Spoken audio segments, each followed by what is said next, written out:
दुकानें भ्रष्टाचार।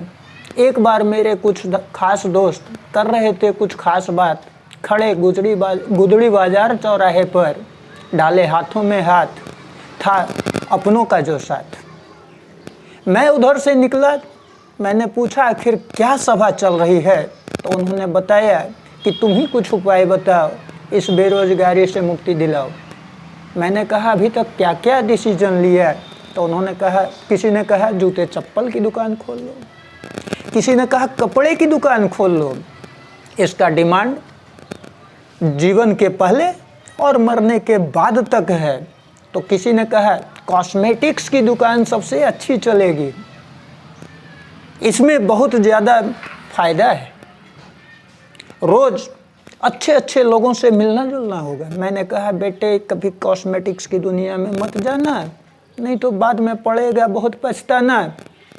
इसमें विदेशी कंपनियों का इन्विटेशन है, बाज़ार में बहुत बड़ा कंपटीशन है, किसी भी चीज़ का कहीं नहीं रिपीटेशन है।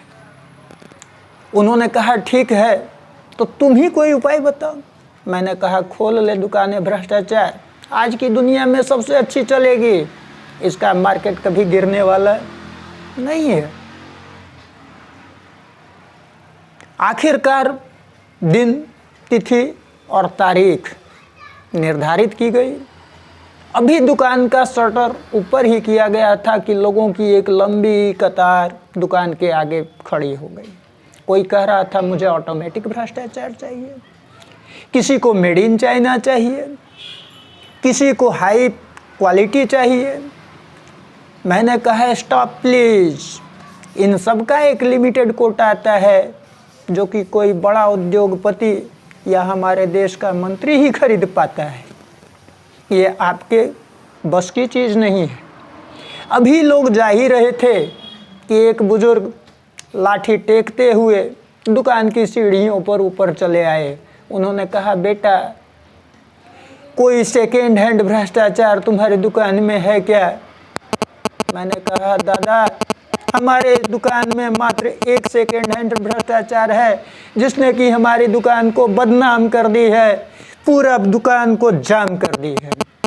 उन्होंने कहा कि आखिर किस ज़माने की है वो भ्रष्टाचार? मैंने कहा ये अंग्रेज़ों के ज़माने की है।